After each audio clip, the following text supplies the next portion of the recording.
मेरा नाम है मोहित और आपका स्वागत हमारे YouTube चैनल हिस्ट्री चैंपियन में।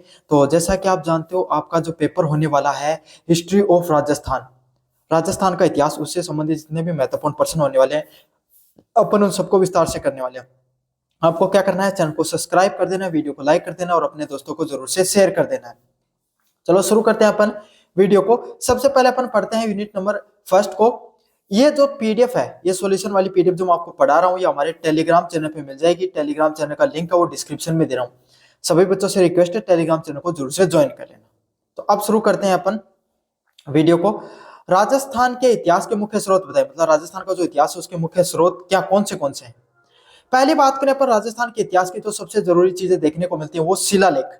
जो बड़े बड़े शिलालेखों का निर्माण कराया गया था आपके सामने, जो मौर्य साम्राज्य के अंदर या फिर अन्य जो राजाओं के द्वारा, वो आपको देखने को मिलते हैं। ताम्रपत्र मतलब पहले के समय, वही उस समय कागज नहीं हुआ करते थे, तो लोग क्या करते थे, तो पत्थरों के ऊपर या फिर धातुओं के ऊपर क्या करते थे, अपनी जो बातें वो लिख दिया करते थे। उनको ताम्रपत्रों के नाम से जाना जाता है।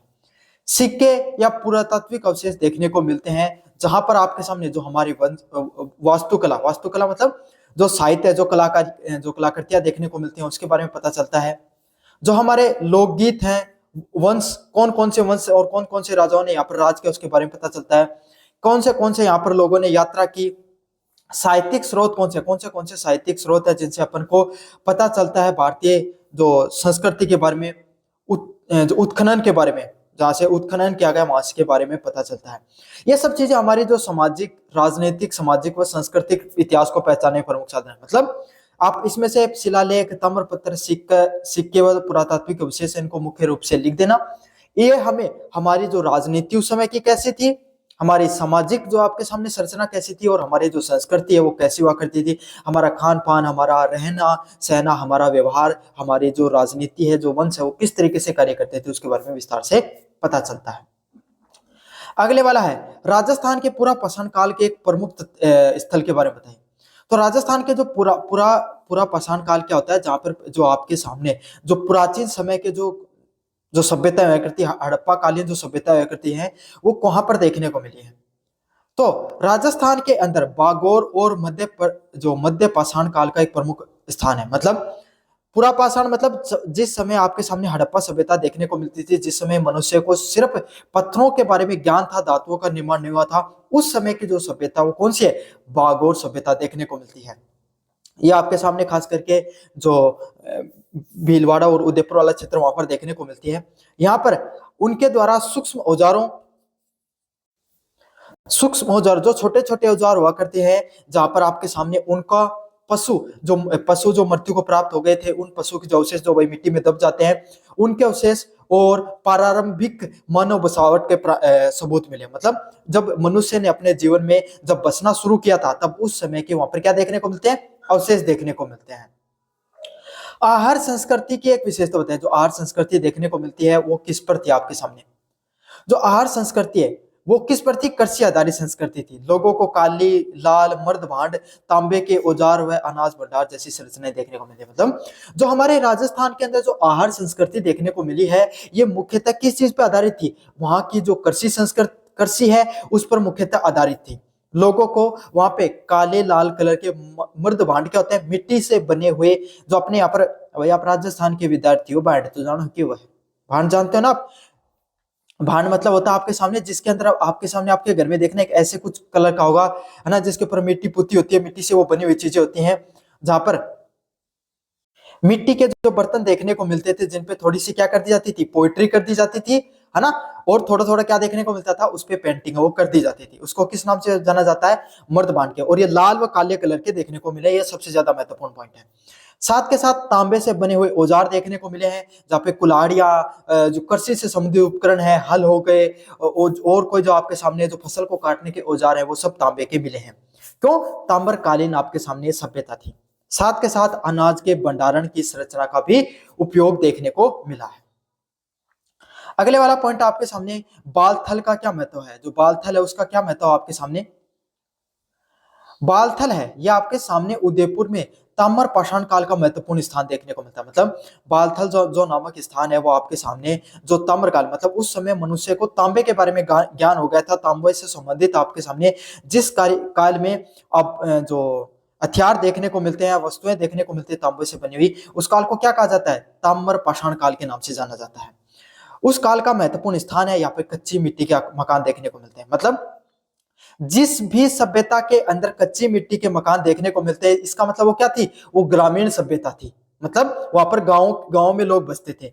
और जिस सभ्यता के अंदर आपके सामने पक्की मिट्टी के मकान देखने को मिलते हैं, जैसे हड़प्पा सभ्यता, मोहनजोदाड़ो का जो कालीबंगा हो गई, वो कैसे आपके सामने? वो शहरी नगरी आपके सामने सभ्यता के अंतर्गत माने जाते हैं। समझ में आ गया? तो बालाथल कौन सी थी? ग्रामीण सभ्यता थी। यहाँ पर कच्ची मिट्टी के मकान देखने को मिलते थे, लोगों के द्वारा कृषि की जाती थी और मिट्टी के बर्तन व तांबे के औजार मिलते थे आपके साथ। इसके बाद में सबसे महत्वपूर्ण आता है आपके सामने गणेश्वर व जोधपुरा संस्कृति किसके लिए प्रसिद्ध है? यहाँ पर तांबे के औजार धातु कर्म के लिए प्रसिद्ध है। मतलब गणेश्वर व जोधपुरा जो संस्कृति है, यहाँ पर किस चीज के जो आपके सामने जो हथियार देखने को मिलते थे, जो तांबे के औजार देखने को मिलते थे आपके सामने, और धातु कर्म है उसके औजार देखने को मिलते थे। यहां से हथियार, मन के व भट्टी के अवशेष मिले। मतलब सीधी सीधी बात है, यहाँ के लोग गणेश्वर व जोधपुरा के लोग हैं, वो क्या करते थे? यहाँ पर वो अपने धातुओं से कुछ वस्तुओं का निर्माण करते थे। मतलब धातु का क्या करते थे?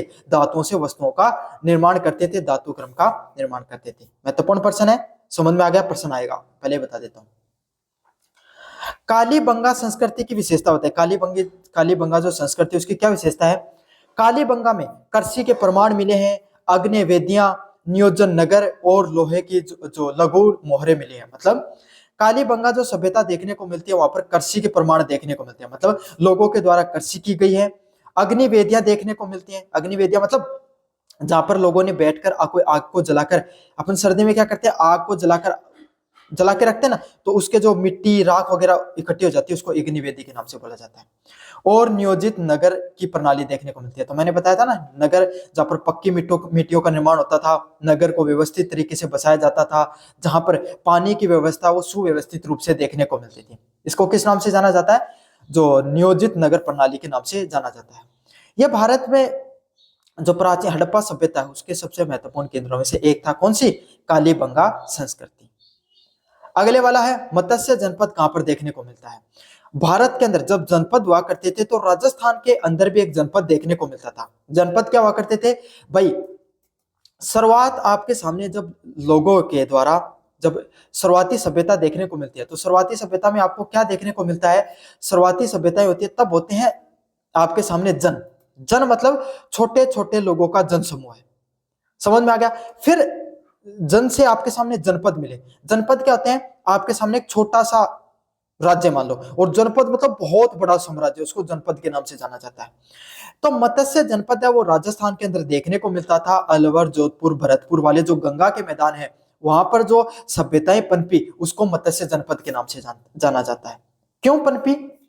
देखो, जब जनपदों का निर्माण होना शुरू हुआ तो उस समय क्या महत्वपूर्ण चीज थी? एक चीज सबसे ज्यादा महत्वपूर्ण थी, वहां पर क्या देखने को मिलता था आपके सामने?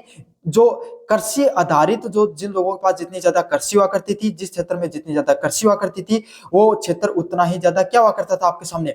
वो क्षेत्र उतना ही ज्यादा आपके सामने विकसित हुआ करता था। समझ में आ गया आपके सामने? तो ये जो क्षेत्र था अलवर भरतपुर वाला क्षेत्र, यहाँ पर मैदानी क्षेत्र था, सबसे ज्यादा कृषि देखने को मिलती थी, इसीलिए यहाँ पर क्या पनपे? सभ्यता का निर्माण हुआ, मत्स्य जनपद का निर्माण हुआ। तो इसकी राजधानी क्या थी? विराटनगर। आज भी बोलते हैं उसी को, मत्स्य जनपद के नाम से जाना जाता है। जनपद नहीं, लेकिन मत्स्य क्षेत्र के नाम से जाना जाता है। गणराज्य जातियों को कौन सी प्रमुख थी? गणराज्य की जो जातियां हुआ करती थी उनमें लिच्छवी, मालवा जैसे, जो आपके गुजरात वाला क्षेत्र ना, गुजरात महाराष्ट्र वाला क्षेत्र, वहां पे लिच्छवी, मालवा जैसे क्षेत्र देखने को मिलते थे। राजस्थान में भी कई जनजातियां गणतंत्र पद्धति से चलती थी। राजस्थान में भी कुछ देखने को मिलती थी जनजातियां, समझ, क्योंकि गुजरात और राजस्थान का एक जैसे संबंध रहा है उस समय। चाकसू के पुरातात्विक अवशेष यहाँ पर देखने को मिलते हैं। राजस्थान में आपके सामने जयपुर का जो क्षेत्र है चाकसू वाला, उस क्षेत्र में ताम्र काल के औजार देखने को मिलते हैं। मतलब उस समय मनुष्य को, आपको किस चीज का ज्ञान हो गया था? औजारों को बनाने का ज्ञान हो गया था। तो उस समय ताम्रकालीन जो सभ्यता देखने को मिलती है, उससे संबंधित चीजें देखने को मिलती है, जिसमें औजार, मिट्टी के बर्तन व धातु कर्म के प्रमाण देखने को मिलते हैं। समझ में आ गया आपको अच्छे से? अगले वाला आपके सामने राजस्थान की प्रो ऐतिहासिक संस्कृति का क्या मतलब। तो राजस्थान की जो प्रो ऐतिहासिक संस्कृति उसका क्या मतलब है? यह सांस्कृतिक प्रारंभिक मानव जीवन जीवन कृषि धातुक्रम बसावट व समाज की प्रारंभिक जानकारी के बारे में बताता है। मतलब ये संस्कृति क्या करती है आपके सामने, जो मनुष्य है उसके जीवन हो गया उसके बारे में बताते हैं। भाई प्राचीन समय में लोग कैसे रहा करते थे, वो किस प्रकार से कृषि किया करते थे, धातुओं की चीजों का किस तरीके से निर्माण करते थे, जो सभ्यता है उसकी बसावट किस तरीके से और समाज की संरचना किस प्रकार से है, उसके बारे में प्रो ऐतिहासिक काल में क्या विस्तार से बताया गया है। मुझे उम्मीद है आपके सामने यूनिट फर्स्ट अच्छे से समझ में आ गई होगी। अब अपन बढ़ते हैं यूनिट नंबर सेकंड की तरफ। राजपूत उत्पत्ति के अग्निकुल सिद्धांत क्या है? इस सिद्धांत में आपके सामने चार वंश प्रमुख दिखाई देते हैं। मतलब राजपूतों की जो उत्पत्ति है वो अग्निकुल से मानी गई है। वो कौन कौन से अग्निकुल से माना गया है, ये किस प्रकार का सिद्धांत जो दिया गया था आपके सामने। आपके सामने ये जो सिद्धांत दिया गया राजपूतों की उत्पत्ति है वो आपके सामने अग्निकुंड से, किसके द्वारा दिया गया? पृथ्वीराज रासोमेध चंद्र बरदाई के द्वारा ये सिद्धांत दिया गया। इसमें आपके सामने इसमें क्या बताया गया? इसमें बताया गया जो माउंट आबू के अंदर जो ऋषि विशिष्ट है उनके द्वारा यज्ञ किया गया था, और उसी यज्ञ के अंदर चार राजपूत वंशों की उत्पत्ति दिखाई दे पड़ती है, जिसमें परमार, चौहान, परिहार और आपके सामने जो सोलंकी है, वो आपके सामने चार प्रमुख आपके सामने जो अग्निकुंड में इन जो राजाओं की जो राजपूत वंश है इनकी उत्पत्ति दिखाई देती है। अगले वाला प्रश्न आपके सामने गुर्जर प्रतिहारों के योगदान के बारे में बताइए।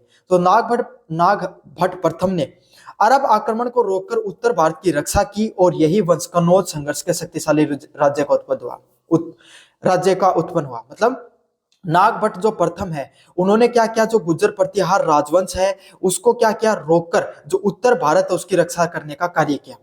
और इसी राजवंश ने आपने क्या किया, कन्नौज संघर्ष है जिसमें त्रिपक्षीय संघर्ष के नाम से भी बोला जाता है, जिसमें गुर्जर प्रतिहार, पाल और राष्ट्रकूट जो राजवंश है वो आपस में लड़ाई करते हैं। कन्नौज जो जगह देखने को मिलती है वहां के लिए, उस जगह को जीतने के लिए उसको त्रिपक्षीय संघर्ष के नाम से भी जाना जाता है। गुर्जर प्रतिहार राजवंश है, इसके नागभट्ट प्रथम ने इसकी क्या की थी, स्थापना भी की थी। और मयूर भोज वो सबसे इसके आप सबको पता है सबसे प्रमुख राजाओं में से थे। गुहिल वंश का क्या मतलब, गुहिल वंश के बारे में आपको विस्तार से बताना है। गुहिल वंश मेवाड़ का सबसे प्राचीन राजवंश है। कौन सा सबसे प्राचीन राजवंश देखने को मिलता है? गुहिल वंश है, वो सबसे प्राचीन राजवंश है। बप्पा रावल इसका प्रमुख माना जाता था। कौन इसका प्रमुख था? बप्पा रावल है, इसको गुहिल वंश का सबसे प्रमुख शासक माना जाता था जिसने मेवाड़ राजवंश की जो स्थापना की। आपके सामने जो गुहिल वंश है इसकी स्थापना लगभग आपके सामने 556 जो ईस्वी है उसके आसपास देखने को मिलती है, जहां पर इसके जो आपके सामने जो संस्थापक है उनको गुहादित्य के नाम से जाना जाता है, लेकिन वास्तविक संस्थापक बप्पा रावल है जिसको काल भोज के नाम से भी जाना जाता है। इन्होंने अपनी जो राजधानी है उसको नागदा को बनाया और इन्होंने चित्तौड़गढ़ को किले को जीता और इसी से इन्होंने मेवाड़ के राज्य की नींव रखी। अगला है चौहान वंश के प्रमुख केंद्रों के बारे में बताएं। तो अजमेर है वो चौहान वंश का प्रमुख केंद्र था। पृथ्वीराज चौहान इस वंश के प्रमुख शासक थे जिन्होंने दिल्ली के ऊपर भी राज किए थे। पृथ्वीराज चौहान तृतीय के दौरान त्रैन का जो प्रथम और द्वितीय युद्ध लड़ा गया जिसमें उनको मोहम्मद गौरी हराता है और भारत पे वो राज करता है। आपके सामने जो चौहान वंश के बारे में और भी अन्य जानकारियां दे देता हूं आपके सामने। चौहान वंश है जो आपके सामने जो बिजोलिया जो आपके सामने जिसमें शिलालेख देखने को मिलता है उसमें बताया गया कि 551 ईस्वी में इनका राज देखने को मिलता था।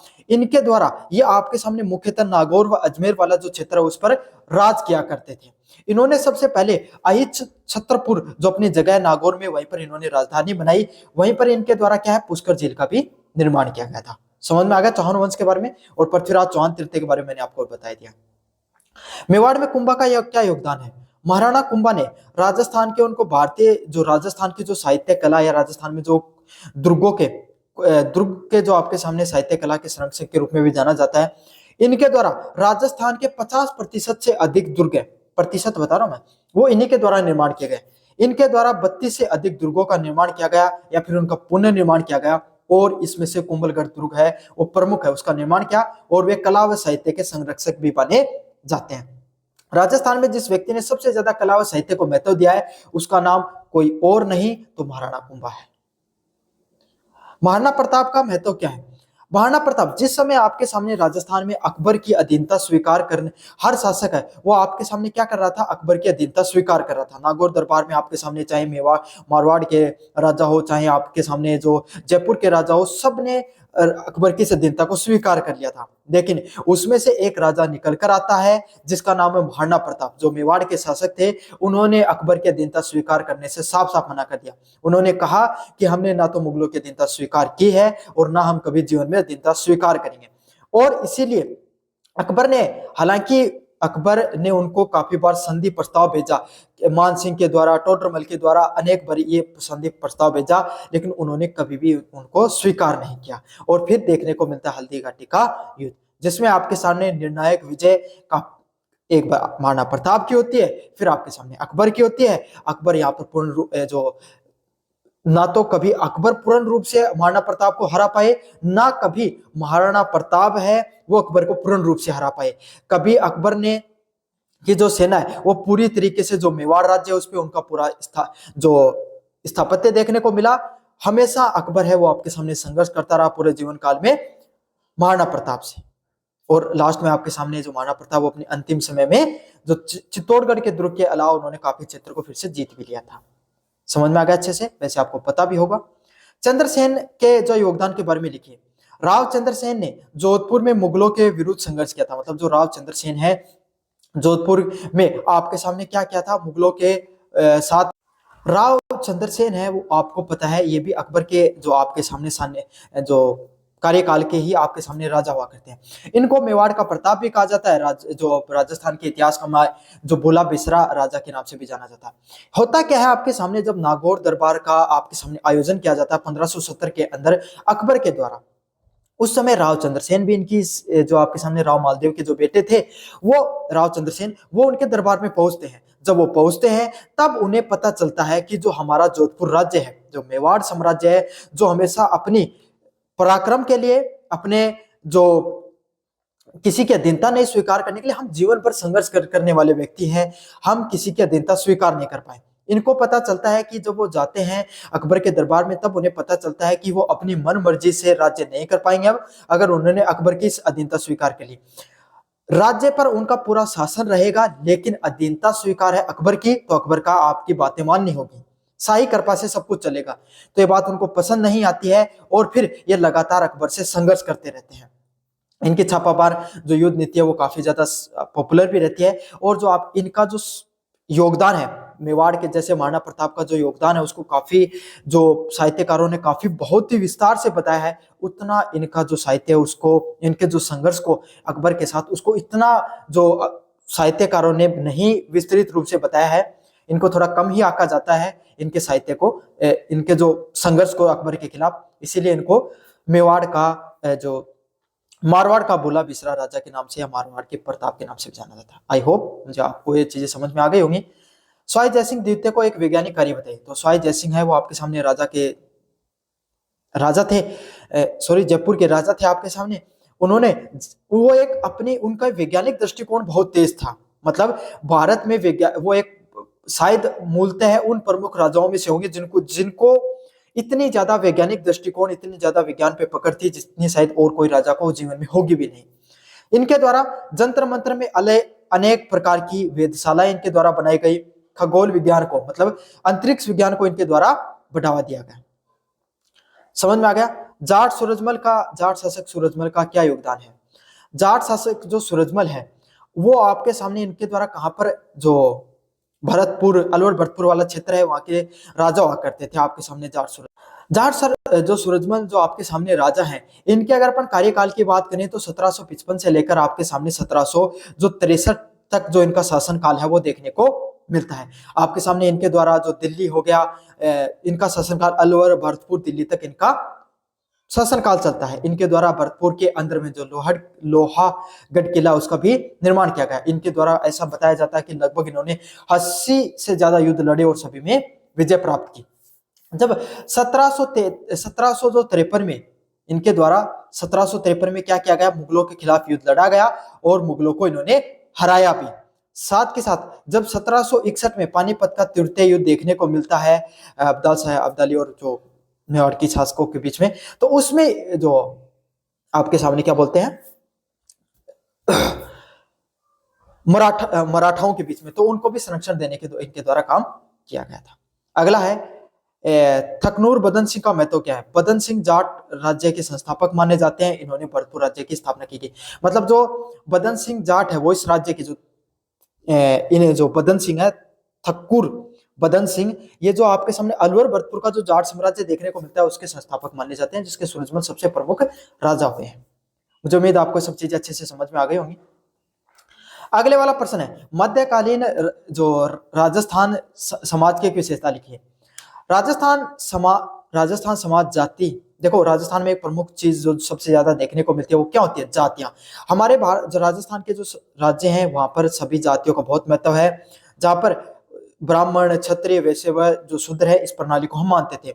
सामंतवादी परंपरा भी हमारे यहाँ पर देखने को मिलती थी, जहां पर राजाओं के द्वारा, जो राजस्थान के राजा हुआ करते थे, वो अलग अलग प्रकार के जो उनका जितना भूभाग हुआ करता था, इस पर सामंतों को, सामंत मतलब जमींदारों को क्या करते थे, भूमि है वो दे देते थे।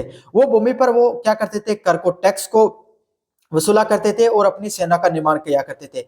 वो राजा को टैक्स भी दिया करते थे और जरूरत होने पर उनको सेना भी देते थे। और यही सामंत जो लोग हैं, ये राजा के जो निर्माण करने पर भी उनका योगदान हुआ करता था। राजस्थान के जो, अगर राजस्थान के, अगर अपन साहित्य की बात करें, राजस्थान के इतिहास की बात करें, हमारी शौर्य परंपराएं, हमारे जो युद्ध कला की अगर बात नहीं करें तो अछूता रह जाएगा। हमारे यहाँ पर स्त्री जीवन पर अनेक प्रतिबंध जरूर देखने को मिलते हैं, लेकिन वहीं पर आपके सामने पद्मिनी जैसी महिलाएं भी देखने को मिलती हैं, जहां पर आपके सामने जो हमारी अनेक ऐसी महिलाएं देखने को मिली जिन्होंने राजस्थान के जो साहित्य है उसको, राजस्थान का जो इतिहास को उसको गौरवान्वित किया गया था, जिसमें हाड़ी रानी भी प्रमुख है। जिसमें मीराबाई के योगदान के बारे में बताइए। राजस्थान के अंदर संत कवि हुई है मीराबाई, जो भक्ति आंदोलन के समय, भक्ति आंदोलन मतलब उस समय जिसमें मुगलों का जो सबसे ज्यादा आपके सामने क्या देखने को मिलता था, मुगल है उन्होंने भारत पे राज कर रखा था, और जो मुस्लिम आक्रांताएं हैं उन्होंने हिंदुओं को बहुत ज्यादा प्रताड़ित किया था। उस समय एक आंदोलन की शुरुआत होती है, भक्ति आंदोलन। उस आंदोलन में एक प्रमुख भारतीय राजपूत राजवंश की एक महिला जिसका नाम है मीराबाई, वो कृष्ण भक्ति में प्रमुख संत बनी, और उन्होंने अपने प्रेम और समागम के और जो अपने पदों के माध्यम से क्या किया, हमारे जो राजस्थान का जो इतिहास है, जो अपने गौरवशाली बलिदान के लिए, शौर्य के लिए जाना जाता है, उसको एक अलग आयाम दिया, जिसमें उसको उन्होंने हमारे जो साहित्य है, हमारा जो धर्म है, भक्ति के रूपरेखा के रूप में भी दिखाया लोगों को। समझ में आ गया। दादू दयाल कौन थे? दादू दयाल है वो राजस्थान के अंदर निर्गुण भक्ति के प्रमुख संत रहे हैं। इन्होंने अपनी दया, प्रेम व समानता का सदा जो संदेश दिया है। तो दादू दयाल कौन है भाई? निर्गुण भक्ति का जो मीराबाई है सगुण भक्ति धारा से थी, दादू दयाल भी भक्ति काल से ही है, लेकिन वो कौन से थे? निर्गुण, जो ईश्वर के साकार रूप को नहीं मानते हैं, मतलब उस ईश्वर के निराकार रूप को मानते हैं, जहां उनके अनुसार ईश्वर है वो हर कण कण में व्याप्त है। समझ में आ गया अच्छे से। राजस्थान की किला स्थापत्य किसके लिए प्रसिद्ध है? राजस्थान में बहुत से ज्यादा किले देखने को मिलते हैं, जो हमारे अलग अलग प्रकार के किले हैं, जिनकी अलग अलग विशेषताएं हैं। हमारे यहाँ पर दुर्ग है वो एरण दुर्ग देखने को मिलते हैं, वन दुर्ग देखने को मिलते हैं, आपके सामने जो पहाड़ों के ऊपर दुर्ग देखने को मिलते हैं, अलग अलग जो कला के दुर्ग देखने को मिलते हैं। एक चीज जिनमें प्रमुख है, स्थापत्य कला अलग अलग हो सकती है, उनकी उनके निर्माण में अलग अलग प्रकार की चीजों का निर्माण हो सकता है, लेकिन उनकी सुरक्षा, उनकी मजबूती, उनकी ऊंची दीवारें, उनकी सुरक्षा के समय जो खाद्य सामग्री कितनी रहेगी, सैनिक किस तरीके से रहेंगे, राजा का किस तरीके से सुरक्षा करना है, इस बात का प्रमुखता से ध्यान रखा गया। हमारे चित्तौड़गढ़ का किला, कुंभलगढ़ किला, मेहरानगढ़ किला है, आज भी पूरे विश्व भर में प्रसिद्ध है। राजस्थान के जब सेनानियों की बात होती है, राजस्थान के शौर्य कला की बात होती है, तो बात होती है हमारे किलाओं की भी। 1818 के बाद में ब्रिटिश प्रशासन में क्या परिवर्तन देखने को मिले? अंग्रेजों ने प्रशासन, न्याय प्रणाली, कर व्यवस्था और पुलिस में सुधार किए। 1818 के बाद में क्या देखने को मिलता है? उनके द्वारा जो अधिनियम लाया जाता है, जिसमें राजस्थान की जो प्रशासन प्रणाली है, सामंतवादी प्रणाली है, उसमें थोड़ा सा बदलाव किए गए। राजस्थान में जो अलग अलग प्रकार की जो सती प्रथा है, जो विशेषकर तो राजस्थान में देखने को मिलती है, महिलाओं पे अनेक प्रकार के जो अत्याचार देखने को मिलते हैं, उन पर भी इन्होंने कम किया। सती प्रथा पर ब्रिटिश, आप सबको पता है सती प्रथा के लिए राजा राम मोहन राय वो बहुत पहले से आपके सामने प्रयास कर रहे थे, तो उनके प्रयास सार्थक होते हैं। और सती प्रथा आप सबको पता है राजस्थान में तो विशेषकर देखने को मिलती थी। तो सती प्रथा है वो आपके सामने 1829 के अंदर, 1829 ईस्वी के अंदर, उस समय के वहां कर क्या हुआ करते थे, जो सर विलियम बेंटिक है, लॉर्ड विलियम बेंटिक है, उनके द्वारा क्या किया गया था, आपके सामने सती प्रथा को अवैध घोषित कर दिया गया था। और किसकी सहायता से? राजा राम मोहन राय के द्वारा। बाल हत्या निषेध कानून कब लागू किया गया? राजस्थान में आपको पता है कि भाई कन्या, जो महिलाएं, जो बच्चे हुआ करती थी, उनकी हत्या कर दी जाती थी। क्यों? दहेज के कारण। जो दहेज है वो देना पड़ता था। इस जब जो बालिकाओं की जो शादी की जाती थी, तो उसके लिए क्या कर दिया गया था, आपको उनकी हत्या की जाती थी। तो इसको भी अवैध घोषित किया गया था। नमक व्यापार पर अंग्रेजों का एकाधिकार क्यों था? आपको पता है हर घर में आपके सामने जो नमक है उसका प्रयोग किया जाता है। सबसे ज्यादा उपयोग की जाने वाली वस्तुओं में से उस समय एक थी। यही एकमात्र ऐसी वस्तु थी जिसका कमर्शलाइज उस समय हुआ था। कमर्शलाइज समझते हो ना, बाजारीकरण। राजस्थान एक ऐसा भूभाग था जहां पर अनेक प्रकार की खारी पानी की झीलें देखने को मिलती थी और उससे निकलता था नमक। उस नमक पे अंग्रेजों ने क्या किया? अंग्रेजों को पता है कि राजस्थान सबसे ज्यादा नमक का उत्पादन करता है, तो उन पे उन्होंने राजस्व लगाया। और उस राजस्व क्या करते थे, कौन नियंत्रण करता था? अंग्रेज वो नियंत्रित करते थे। कितना नमक उत्पादित होगा, कहां जाएगा, उस पर कितना राजस्व लगेगा, सब कुछ अंग्रेजों के द्वारा नियंत्रित किया जाता था। और इस जो नमक कर को तोड़ने का कार्य दांडी मार्च के द्वारा, किसके द्वारा किया गया? महात्मा गांधी के द्वारा किया गया। अफीम व्यापार का क्या महत्व है? आप सबको पता है राजस्थान का जो दक्षिणी क्षेत्र है, हाड़ौती क्षेत्र जिसको अपन प्रमुख रूप से बोलते हैं, जिसमें झालावाड़, भीलवाड़ा, चित्तौड़गढ़ जो क्षेत्र है, चित्तौड़गढ़ झालावाड़ जैसा क्षेत्र है, कुछ क्षेत्र उदयपुर का भी आ जाता है, वो क्षेत्र, वो जमीन है जहां पर आपके सामने अफीम की खेती की जाती है। वो जमीन उपयुक्त है आपके सामने अफीम को उगाने के लिए। तो उस अफीम जैसा जो एक, आपको पता है अफीम एक नशा है और इस पे भारी मात्रा पे कर लगाया जाता है। तो अफीम में से बहुत बड़ा राजस्व आया करता था। इस सब चीजों पर भी किसके द्वारा नियंत्रित किया जाता था? आपके सामने पुराने समय राजा इस पर नियंत्रित करते थे और फिर अंग्रेजों के द्वारा इस पर नियंत्रण किया जाता था। मराठाओं के राजस्थान पे क्या प्रभाव थे? मराठाओं के आक्रमण से आर्थिक हानि व राजनीतिक अस्थिरता बढ़ी। राजस्थान में मराठा क्या करते हैं? मराठाओं के द्वारा राजस्थान पे आक्रमण किया जाता है। मराठाओं का जो मुख्यतः आक्रमण आपके सामने 1711 ईस्वी में माना जाता है, जो आपके सामने मंदसौर जो जिला है वहां पर आपके सामने इन्होंने क्या किया था, जो मध्य प्रदेश की जो सीमा देखने को मिलती है वहां पर ये जगह है, उन्होंने जो मराठाओं की सेना है वो बुरहानपुर से आगे निकलकर मराठा जो क्षेत्र, मेवाड़ क्षेत्र, वहां पर जो मराठा है वो घुस जाते हैं। समझ में आ गया आपके सामने? किसान आंदोलन और प्रजामंडल से संबंधित प्रश्नों को देखते हैं। 1857 में राजस्थान का एक प्रमुख केंद्र बताइए। तो कोटा है वो 1857 की जो विद्रोह था उसका मुख्य केंद्र था। राजस्थान में सबसे पहले आपके सामने जिस छावनी पे सबसे पहले क्या हुआ करता, क्या हुआ, 1857 की क्रांति शुरू हुई, वो कौन सी थी?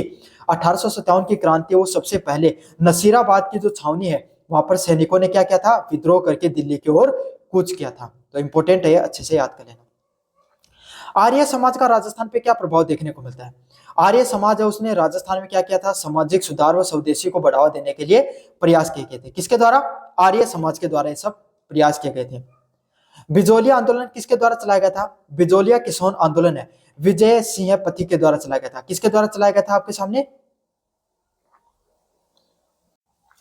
बिजोलिया आंदोलन है वो राजस्थान के अंदर जो चलाया गया प्रमुख किसान आंदोलन में से था, जहां पर राजस्थान में जो सामंतवादी प्रथा देखने को मिलती थी। सामंतवादी प्रथा में क्या हुआ करता था, बहुत ज्यादा कर वसूला जाता था। कहा जाता है राजस्थान में एक समय में ऐसा आ गया था जब कुल 84 कर वसूले जाते थे। किसी लड़की की शादी हो गई उस पे कर, कोई नया राजा चुना गया उस पे कर, आपके सामने जिस घर पे रहते हो उस भूमि पे कर, वो कृषि करते हो उस पे कर, तो लगता ही लगता था।